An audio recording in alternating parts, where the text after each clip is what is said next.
All right, so week three. So week three is largely going to cover the where clause of how to basically filter our results. And I don't want to spend a ton of time on it. So I just real quick, I've always kind of had this, and I apologize. It's a web archive link because I used to have it self-hosted, but I moved out to a place where there was not fiber, and I'm currently on a Starlink, and so obviously I couldn't self-host anymore, and I just haven't had the chance to migrate it to my hosted server now. But it is on archive.org. But basically, I put together kind of like a real quick like summary of these where clause operators.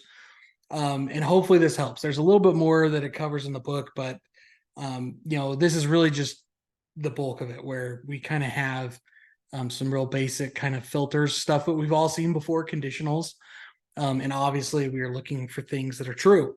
So you kind of do that. And there's like this concept of filtering in and filtering out. That's just kind of the way you look at it. A lot of times you want to filter out data, and there's sometimes you want to filter in data. It all works the same. It's really just kind of like, like if I say it's not equal to this, then I'm filtering out data. But if I say, it's equal to this, I'm filtering in data. So kind of just perspective. You'll kind of see that in the notes. But anyways, I really wanted to kind of like gloss over this, because what I really want to spend the time on this week in this weekly meeting is really going over the final project. So anyways, I may like just kind of leave it at this unless someone has like some specific questions, and I'll leave it kind of open to some specific questions first. And then as soon as we are like, yep, we're good, then we'll jump over, because I really want to spend the bulk of this really going over all the deliverables for that final project. So I know there's just a few of us in here. Does anyone have any questions about the where clause and this week's kind of material? Just a quick question about the delete and update statements from the book. Yep. There's a note that talks about not doing that in this course for, the data that we have, but I didn't understand how to do that kind of stuff without deleting my information or the data. Yep. Good call. So I think probably what it's saying is like, hey, they probably gave some examples and whatnot. But like when we run an update or a delete, obviously once we do that, it's like permanent, and we'll learn how to make it not permanent in the future, but we haven't gotten there yet. So when we do those, I think the idea is that, hey, you don't want to like destroy the pre-built database, because like, there's exercise and stuff that will return certain results that obviously if you want it to close to match, you have to have the same data essentially. So anyways, as far as like practicing those, I would say just, type them up and make sure like they don't syntax throw anything, but just not run them, if that makes sense. Does that answer the question? I don't know how to not run them, so I guess that's where my question is.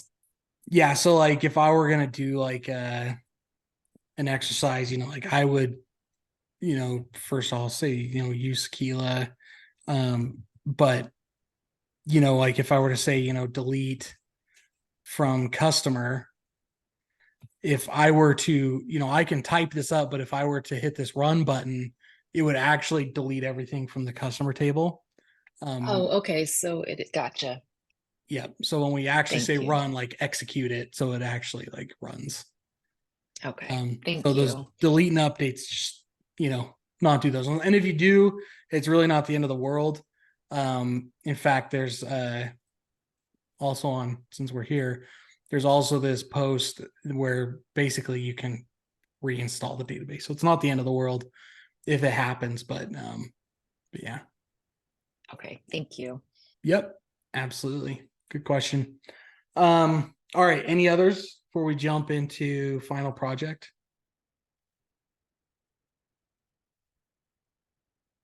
All right. So final project. So I'm going to go here into our week 3 module again here. Basically, they cover it in week 3. It's this W03 final options.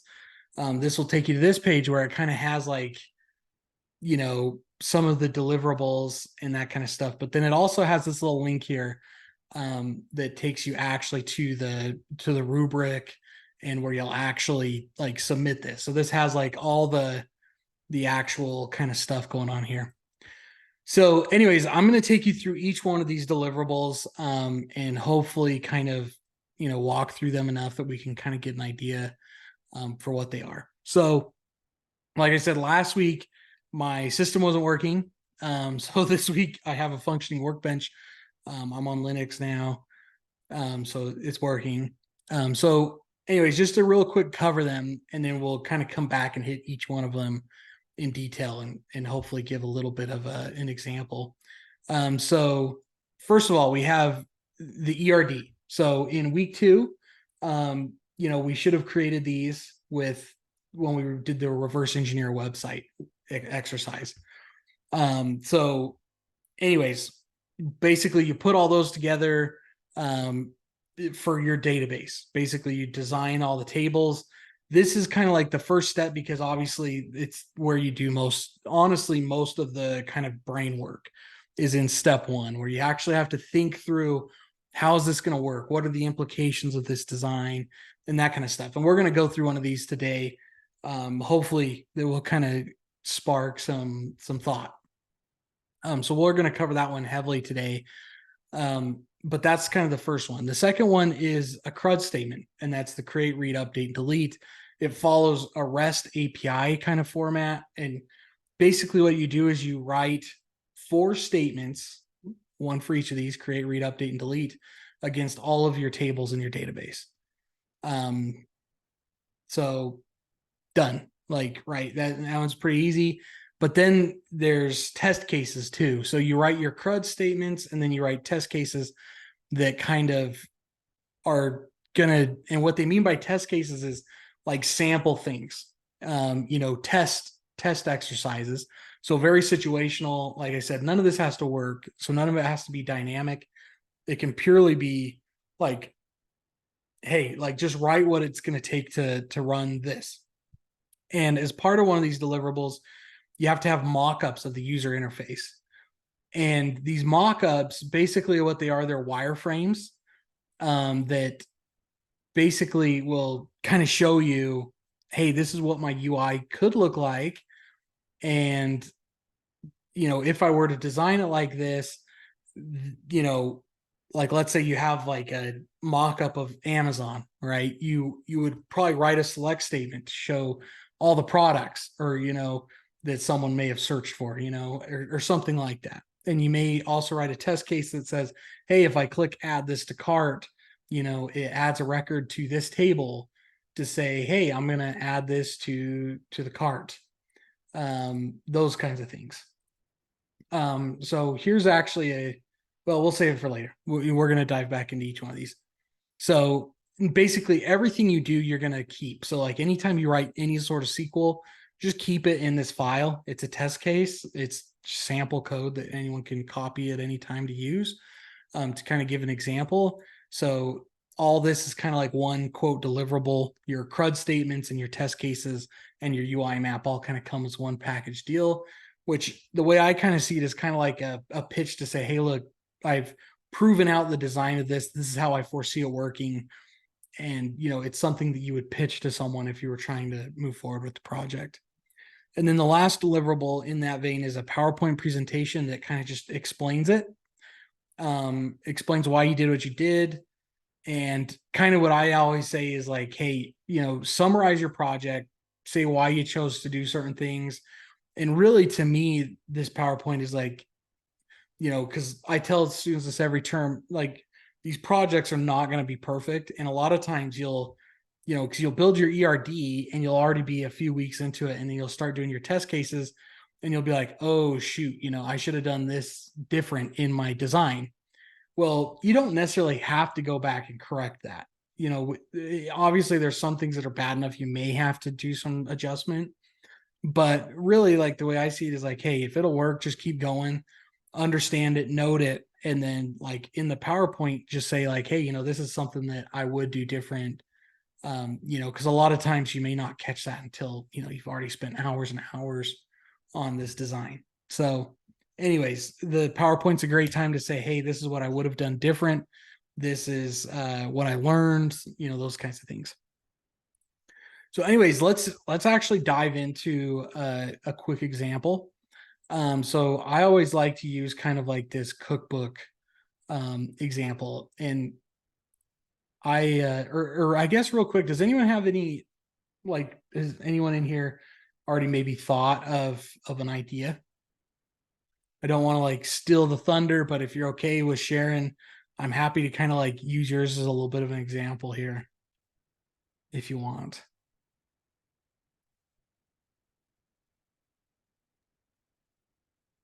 I'm still fleshing mine out, so I don't have anything quite yet. Okay. I was gonna say, because or just any like sort of inclination. It doesn't have to be like what you're gonna do. Um, and I could just pick one too if no one has one. But if it's helpful to, hey, I'm thinking about doing this, we can kind of talk about it if it's helpful.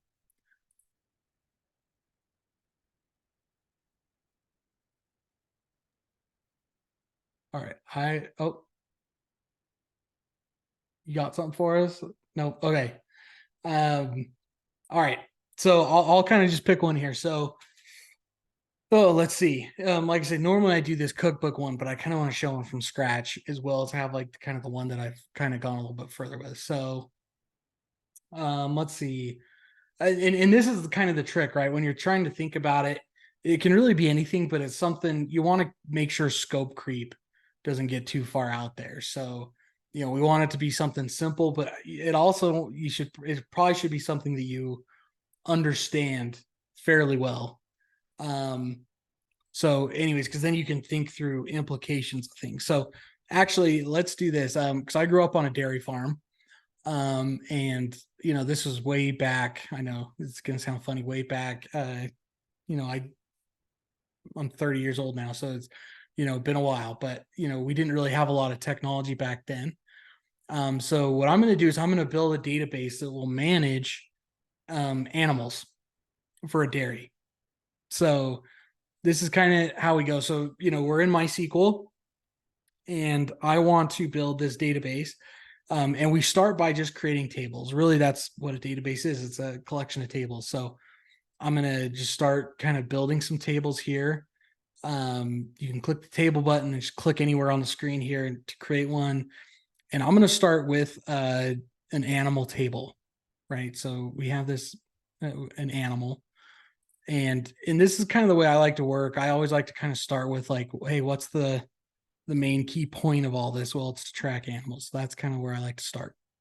So obviously it starts off with, we go to this columns tab. We want to give it a primary key. And our primary key, remember, is our number that never changes. It's the, in Excel on the left-hand side, it's the numbers that just count up, that distinctly identify rows. And that's what this is. So I'm going to call it animal underscore ID. And when you come through here, you'll notice it's already checked for PK, primary key. By default, it will not be null because primary key can't be null. And then meaning empty, null means empty. And then there's this little button over here that says AI. That's not artificial intelligence. It's auto increment. I'm going to check that. So that way it counts for us. We don't have to worry about where we're at in the table. It will just manage it for us, which is a nice little feature. So I'm just going to click that, let it do its thing. And then, okay, the other thing I want in here is, what's its number? Let's just say, hey, we have every cow has a number. It's what goes on their ear tag, right? And we're just going to give that an integer. So data types are obviously super important. Primary keys, I always like to have them integers, and then anything else we just want it to be super specific. And as we go through this, I'm going to say, oh, a number can't be null. We can't have an animal without a number. I'm also going to put in a name, an optional name. So I'll leave not null blank on this, because maybe we have like our favorite cow that we want to give a name to, or maybe it's our prize bull that we use to, sell out or something. We keep that in there. So we'll give it a name as well. And then I also want a breed, right? What type of breed of animal? Well, I'm getting ahead of myself. Let's do date of birth. So I'm just going to do birth date. Obviously, we want this to be a date. And then let's also say, hey, we want a breed. Now, when we get to breed, that's where things start to get interesting because there's a set number of breeds of animals out there that are quote predefined, and that's kind of like the way I think through databases. Like, is this predefined? And if it's predefined, why would we let someone mess that up, right? Because like, let's say we left it just like this, a string varchar 45, meaning that anyone can just type it in. We could have stuff in there like duck, goose, things that aren't really breeds, or what happens when and I guess just to throw up some examples, we could have Angus with a capital A, we could have Angus all lowercase, we could have Angus all capitalized. And that doesn't seem like a problem until you're trying to like run a pivot table to do counts by breed, right? And all of a sudden you see like 3 row items for Angus, and you have to do all this mental gymnastic or try to clean it up, right? Or someone could type it like this, on accident. We don't want that. So that's why I say, is this predefined? And if it's predefined, let's make sure that we don't let the user mess it up. A lot of database design is, hey, don't let the user mess this up. And if it's predefined, then let's predefine it. So I'm going to come over here and I'm going to call this table the breed table. And now this is, again, I kind of hit on this last week. A lot of people kind of assume like they're going to start listing out, Angus, Hereford. That's not what we're doing here. Really what we're doing is we're defining the structure that's going to hold these values. So I start with my breed ID again, auto increment it because it's our primary key. And then instead of listing out the types of breeds, we just say, hey, here's a name. And I'm even going to give it a code, right? So let's say that the name can be 45 characters, but let's say we give every breed a 5 up to 5 character code, right? Something just simple, so we can kind of have a shortened version if we want it. So there's our breed table, nice and simple, right? Like we just define a way to hold it. We have our primary key, a name, and a code. Super simple. So then back in our animal table, we can come over here to our breed column, and I'm just going to change this to an int. And I'm also going to rename this. I always like to just name, if it's a foreign key, name it the same as the primary key. So it's easy. I'm going to make it not null. So you have to have a breed. And then we're going to come over here to our foreign keys tab. And what's cool in MySQL Workbench is you can just kind of click in there. It gives it a name. And then in here, you say, what table am I referencing? Well, we're in the animal table, but we want to reference breed. We're connecting animal to the breed table. So you'll see as soon as I click that, it comes over here and it connects it, but then we choose what we want it to reference. And then you can see here that breed ID ties to breed ID, and done. So that's called a foreign key. And if we hover over this, you can actually see how it connects, meaning that if this is breed ID 1, it corresponds to whatever breed ID 1 is over here.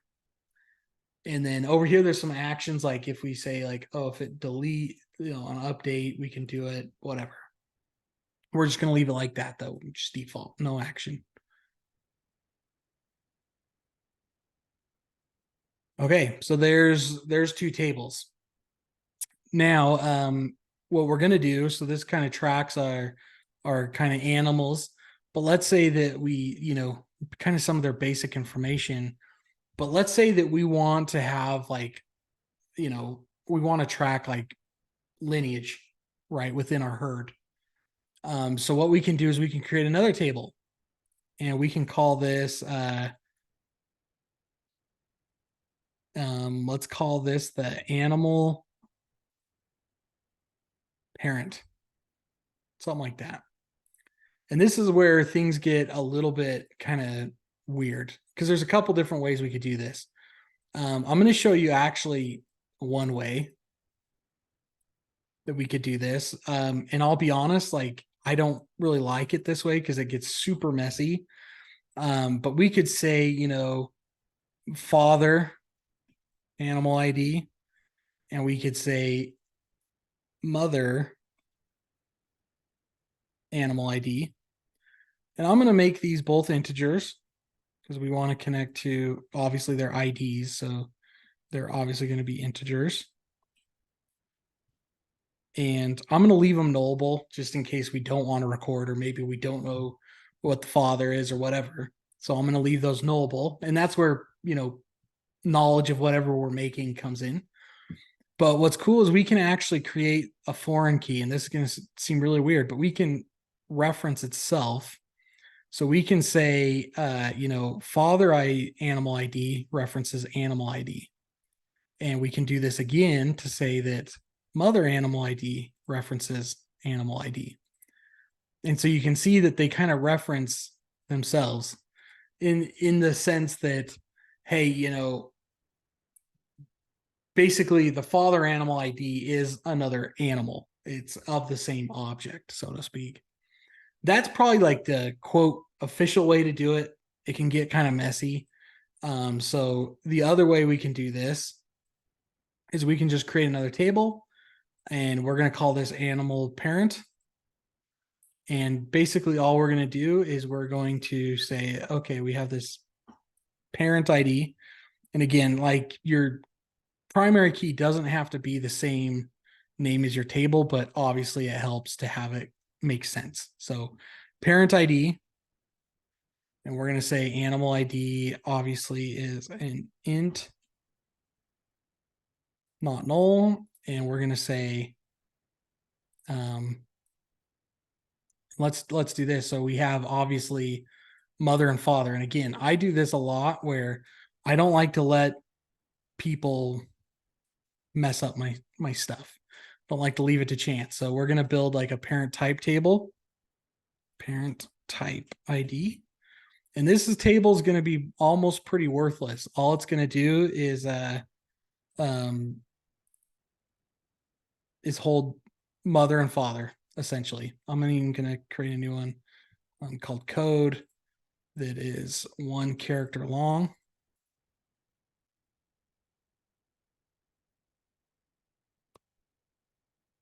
These are not null, and default I'm going to say like M for mother and F for father, something like that. In fact, let's just do this. The default. So that's the default. So we have our parent type over here. And so back to our animal parent table, we have our animal, which is like our original animals. Like if it's me, it would be my animal ID. And then we would say parent type ID is another integer, not null. And then we're going to say parent animal ID. So this one is just a bucket full of keys, right? None of them can be null, so pretty straightforward. And now here's where we're going to connect it all. So we're going to say that the animal ID references an animal.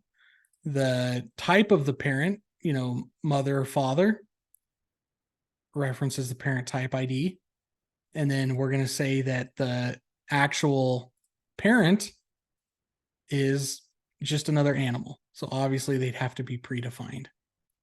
But that's another way to do it. It also gives you 2 extra tables. So that's why I say if you're struggling to figure out how you're going to get 10 tables out of this thing, no worries. We can make that happen fairly easy with a little bit of creativity. So anyways, two ways to skin that cat. So now all of a sudden we can actually take this. So now we'd have to do 10 tables normally. And like I said, there's tons of different ways. You know, we could store, because obviously we want to build something, we could store a table to track expenses. We could store a table to track health logs. We could have a table that, and if we did that, we'd obviously want to say like, oh, who recorded this?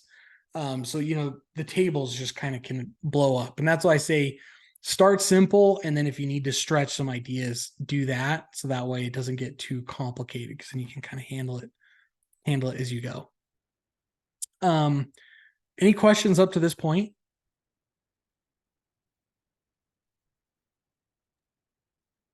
No, that was good. Thank you. Okay, perfect. So I'm going to leave it like this. I know it's simple, 4 tables, not much of anything really here, but I'm going to leave it like this. So that way we can kind of like build the rest of this as if we were going to do it on 4 tables. Cause I know it's only 30 minutes. So I don't know if we'll necessarily get through all of it through every single statement that we need to, but the reality is I was thinking about this before this meeting. I'm like, is it too bold of a claim for me to say that I could do this in one day? And, granted, I'm in a whole different place, but just to show you kind of like the final project effort it takes, I truly believe that me sitting down, I could easily do this whole project in probably 4 hours. So, equate that for the experience level, you have a full term, you're supposed to be learning. It's really not too complicated, especially if you watch these, it should help. So anyway, so now what I'm going to do is I'm going to take our little database here. And first of all, I'm going to save it. So I'm going to say save model. It's going to bring it up here, and I'm just going to save it right to my desktop. And I'm going to call this animal DB. We're just going to call it animal DB. Done. So I save it, so I have it. But what's cool is from here, once I'm like, yep, this is it. Like this is the right model here. What I'm going to do is I'm going to come up to this database tab, and I'm going to say forward engineer. And this is actually really, really cool. So you choose like your connection, which hopefully by default it fills it. If not, you just click it.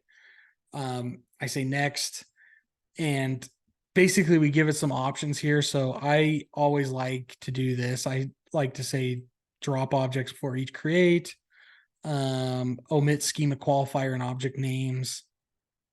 Yeah. So that's the 2 options that I like to hit. And then I say next. You type in your password. And so all we have is table objects. So that's all we're going to do. I'm going to hit next. And it generates all the code that it needs to build this database for us. So now this is, again, where I like to be very specific. So let me open up a new window here. So on my desktop, we put our file here. I'm going to make a new folder. I'm actually going to call this animal DB or whatever your project is. I'm going to put this in there. And so once it generates this, I'm actually going to save this to a file. Desktop, animal DB, save. And then I'm also going to copy it to clipboard.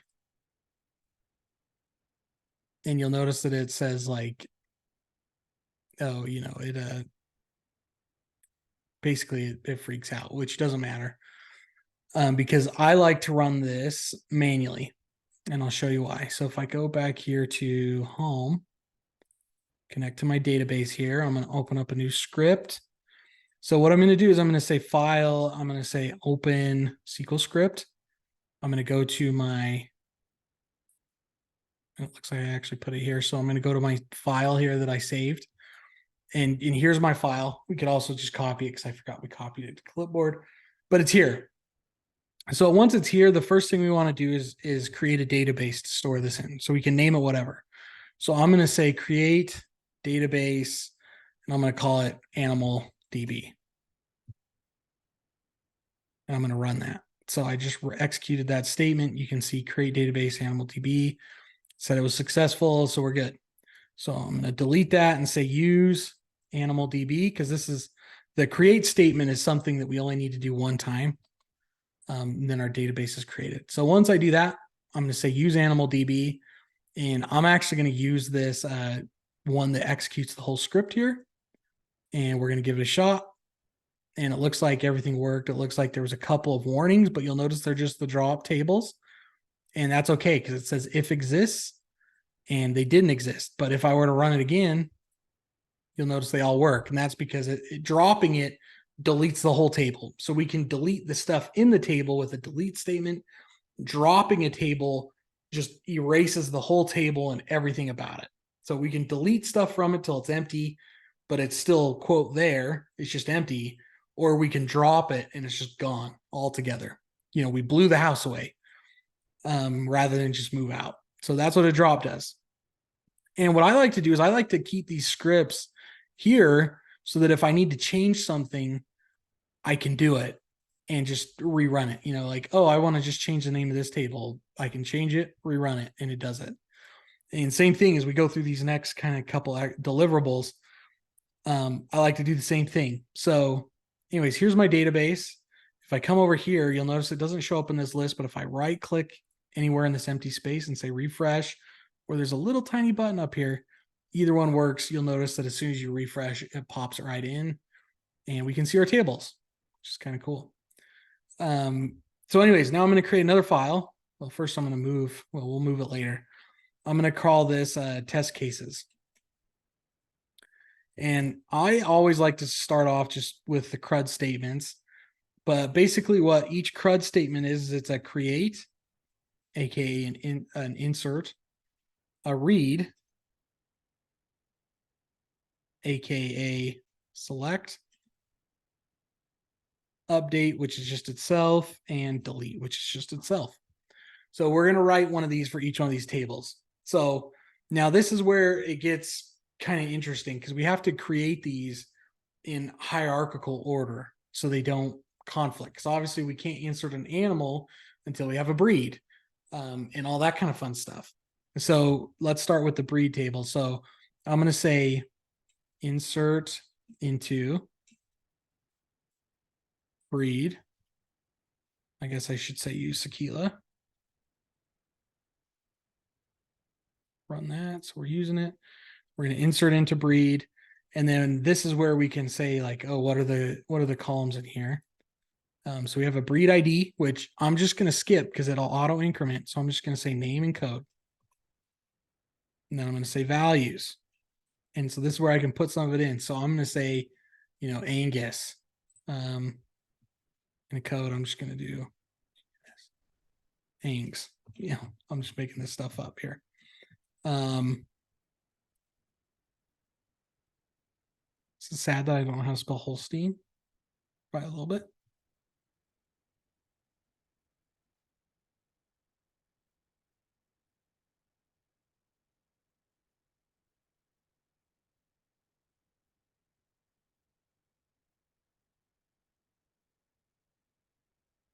Something like that.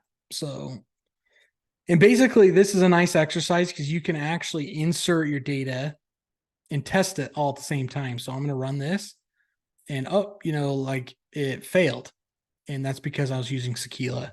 So probably best not to use Sakila and to use the actual database that we want to. So let's try that again. Use animal DB, run this. This time it works. You can see I just inserted 3 rows of data into there. And I like to kind of do this all one table at a time. So, you know, if I'm doing the breed table, I'm just going to kind of make like myself little comment markers so I know kind of like what I'm looking at here. And so there's our breed table. And what I'm going to do, since this is all test data, I like to say delete from breed. Kind of just like have like a, you know, basically a way to delete. So because I don't want to create a bunch of duplicates. All right. So there's our create, our read. So our select statement, super easy. I'm just going to select name, code from breed, right? Super simple right there. There's our data. And like I said, you probably want to do that to QA anyway. So there it is. Our update. So I'm going to say update breed set name equal to, what is let's call Jersey, where breed ID is equal to 1. Right. And I want to test this, so I'm going to run it. And then I can use my select statement again here. And you'll notice that I changed it, but obviously that's broken. And again, this is where it's nice to just have all these CRUD statements here. Bam, bam. I can check it again, bam. So this time I'm just not going to, and it looks like I didn't delete it. You'll notice I duplicated. But if we look down here, it says, oh, you are using safe update mode, where you tried to update a table without a where clause. You'll notice I don't have a where clause in here. Let's just turn that off real quick. Good thing to show how to turn off. So if we go up here to edit in preferences, I can go here to SQL execution, maybe.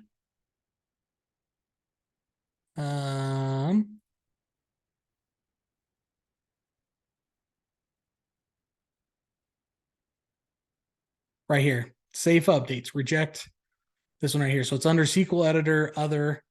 I'm just going to uncheck that, say okay. Let's try it again. We're going to delete from breed.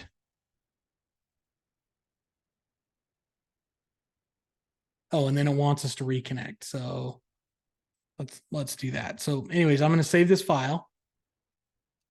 Save script as inside here. And I'm going to call this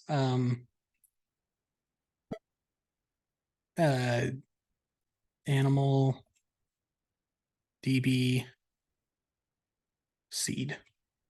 And basically what seed means is it's the data inside.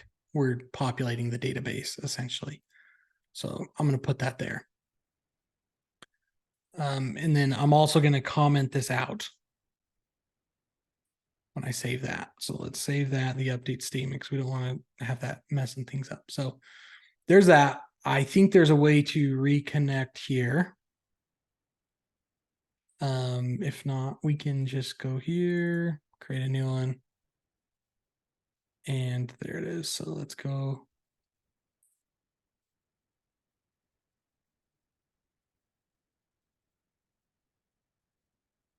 Let's try it. No. Okay, so we're going to close this, close this, close this. We're going to come back here. And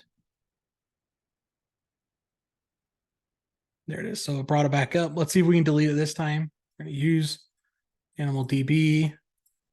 There we go. Now we can delete, reinsert, check our work. There it is.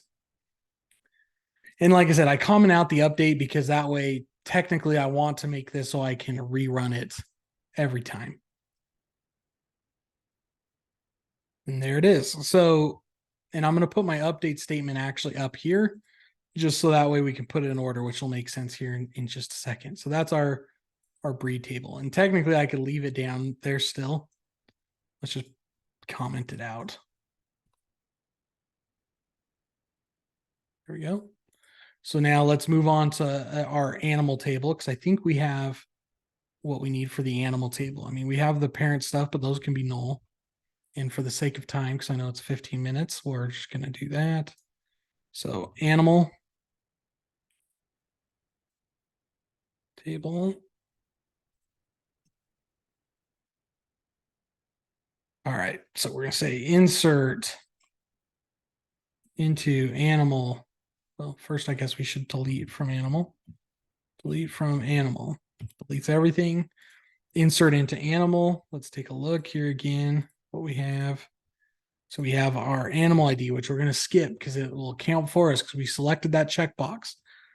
Name, birth date, breed ID, and then we're going to leave mother and father empty because we have to start somewhere, right? So we don't have a mother and father. We're just going to leave it just like that. We're going to say values. And this is where we're actually going to put our stuff in here. So we're going to say animal number, and I do this with my own cows, 2301 for the year and just a number. And we're going to call this one Betsy. or we'll use some, I actually have some cows, so we'll use some real names. My kids named one, naturally Anna after Frozen. And then we're going to give her a birth date. I'm just going to guess here, 05, 01. So the way dates work in MySQL is you write them as a string, but they have to be in year, dash month, dash day format, like the world all should do it. All right, so here we go. So we have this animal that we're creating, but we need the breed ID. And this is where, we can get kind of tricky. This is where it can be really useful. So we have this select statement up here. I'm actually going to write another one. So I'm going to say select breed ID from breed. And this is where I say always save your code. So like even when I'm doing this, I'm just going to go pop up here and write it in here because this is kind of like all of our test cases where name is equal to Hereford. Right? And we can test this. Boom. It's breed ID 9. But what's nice is once this is here, and I know we've heard this word before and we're going to cover it in future weeks, it's a subquery. So we're going to pop this statement in here. And basically what it's going to do is it's going to get this data for us. And I'm going to format this just a little bit easier so we can all kind of see what's going on. Just a little bit better.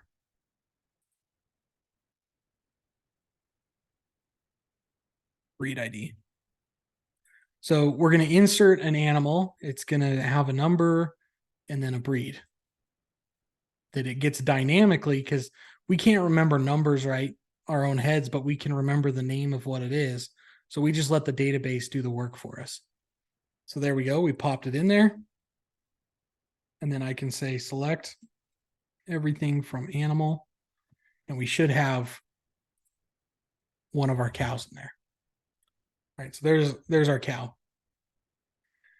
And then let's keep going. So then we're going to do our delete, which we're actually going to put, we already have up here, I guess.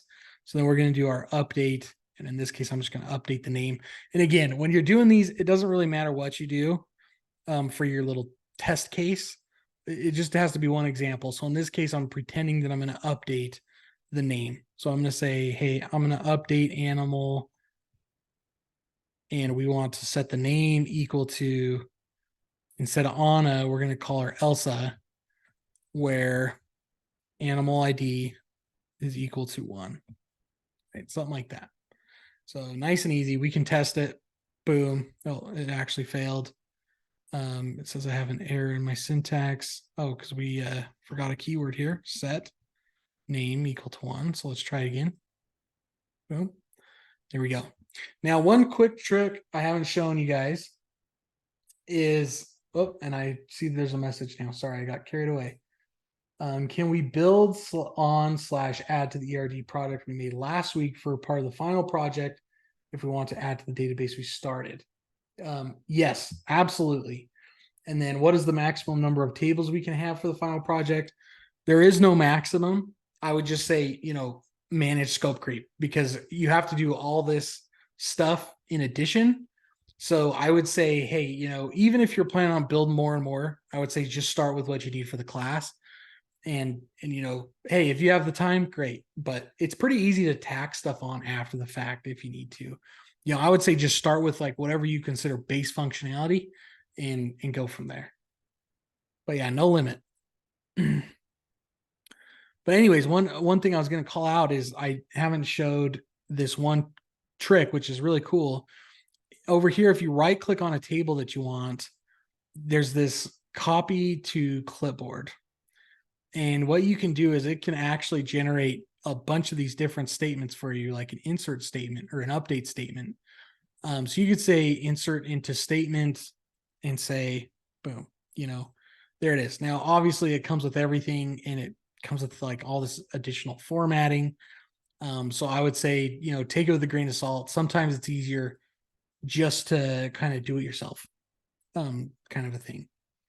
The other thing you can do is you could, there's lots of AI tools out there. So feel free to leverage those as well. Like I said, the biggest thing is just it has to work, obviously. So anyways, I've found it's almost easier just to type it, because there's like little things that are, like I don't need to put in the animal ID because it's auto increment. And so you can kind of just like make it a little cleaner.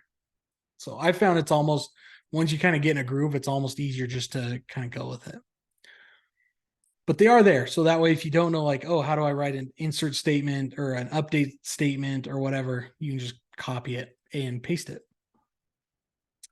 Okay, so there's our animal table. Now, one thing I want to show you, like I said, I'm going to comment out this update statement so it doesn't mess it up. And then I'm also going to try running this. So we're gonna do a little test case here. So I'm gonna run this delete statement, and you'll notice that it deleted it, which is great. So I'm gonna reinsert it. We're back in there. So if I select everything from animal, there it is. Now you'll notice the animal ID is 2. So as you're doing this, just know that unless you drop the table and recreate it, it's going to keep counting, because once you create a record, even if you delete it, like I said, that number, that primary key never changes for that animal, because obviously it would mess everything up. So just know that if you're going to use hard-coded values like this, you need to, make sure that you either rebuild it or you never delete things. So what I like to do a lot of times is, instead of using the ID, I'll just say where name is equal to Anna. That way you can run this and it will always work, even if you end up deleting it again and recreating it. But once I test like these update and delete statements, like I said, I comment them out so that way I can rerun the script, which leads us to the second point. So if I run this, do we still have our animal? Yes. So we still have Anna. If I try to delete breed, you'll notice I get this error.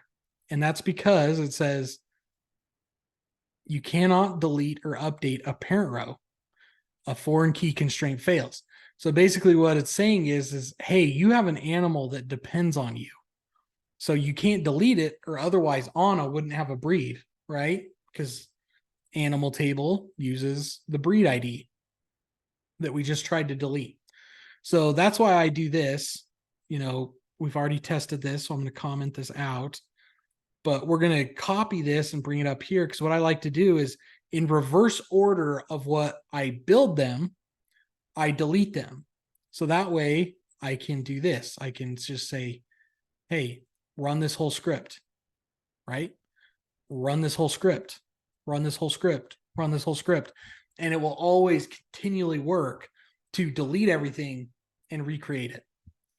And why that's useful is because sometimes we have to fix things, which means we have to drop things. And so when we're in development mode, it's really nice to be able to say, hey, I just want to delete this, wipe it out, and start clean, but without having to redo all the work. And that's why they call SQL a scripting language, because this is all a script to where we can, recreate a whole database, just by clicking a couple of buttons. So anyways, that is, not all of the deliverable for, ERD and our CRUD statements, but the bulk of them.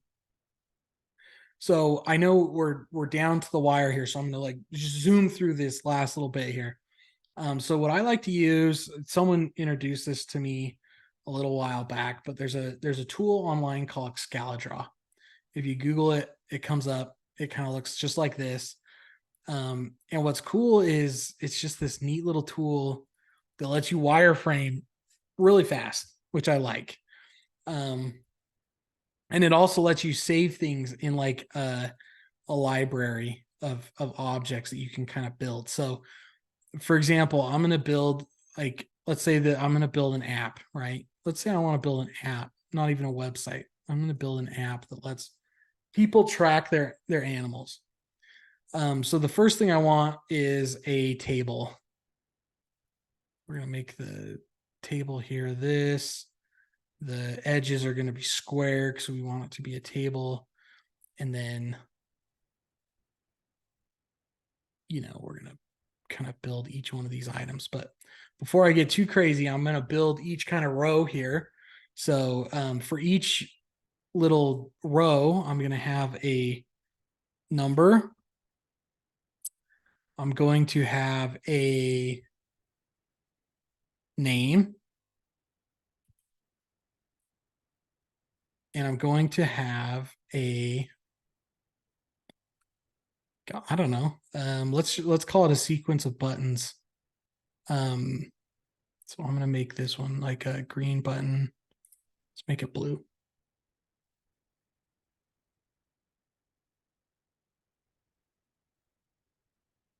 We're going to call view. So let's say that this is like each row for each animal, right? So I can highlight this. I can do like what normal tools let you do. I'm going to group this selection, and then I'm going to add to library. And then what's cool is I can just take this and I can just pop me a few in here.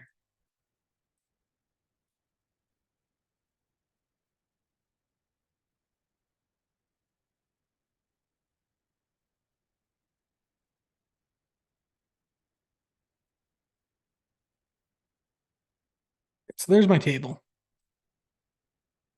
I'm going to actually group this, and we're going to add this to library. So here's my animals. And, you know, we could do a bunch of different stuff here, you know, like where we could, in fact, let's just say, you know, animals. So this is like one screen, right? Where we, and let's real quick, we're going to build our little iPhone screen here, or whatever it is that we use. So there's our phone. So this is our screen one, right? And we may have for this thing, right? We're going to say, hey, this is r dot a animal dot one, right? You know, we can name these however we want. In fact, I'm just going to call it r dot one. And what I do is in my code, like I call that r dot one. What I do in my code is, hey, this is select everything from animal, right? So I'm going to come here. I'm just going to say r dot one in my comment. That's all I'm going to do. I'm just going to tag it just like that. It's that simple. And then what I'm going to do is I'm going to actually take and copy this. Put it over here. And let's say that I, instead of seeing like all of my animals, I want to see one specific animal. So we're going to say number, name,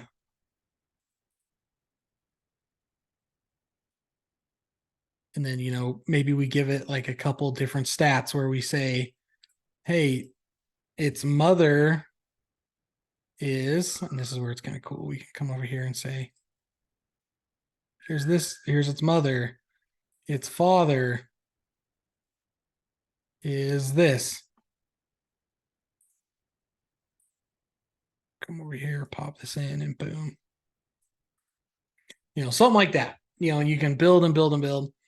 And let's say that we wanted to also say, oh, we want to let people change the name. And this is going to be real ugly, but we're going to do it anyways. You know, we're going to give them a little box to say, hey, this is where you can change their name. And then let's give them a save button.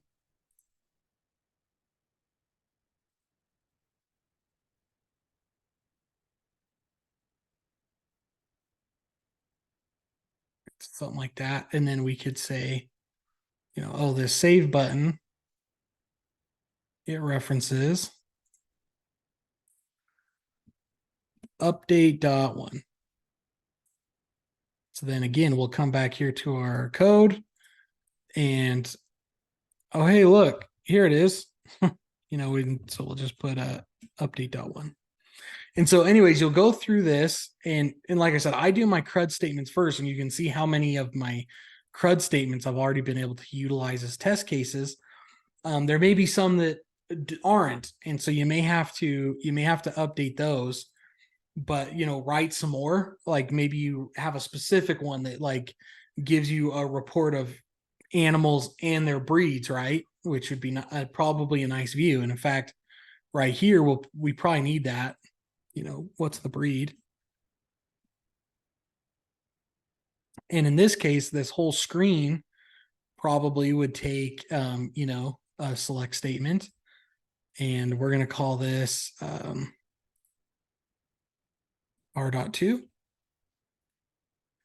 And, we would just write a select statement. And again, I'm going to put it under animal here. And R.2, we can just kind of label it. I'm going to say select everything from animal. And again, we know that this is going to dynamically change depending on what animal you click. So just pick one where name is equal to Anna. Again, I'm going to use the name because I know that doesn't change. The primary key is. So where name is equal to Anna, I want to select from animal. And in this case, I'm going to have to do a join, which we're going to cover here, I believe, next week. But, basically join up the data so we can get her breed information.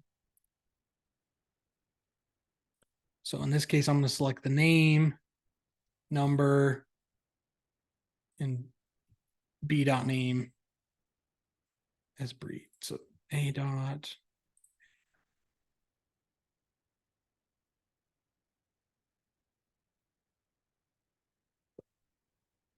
We need an a dot name there since name is in both.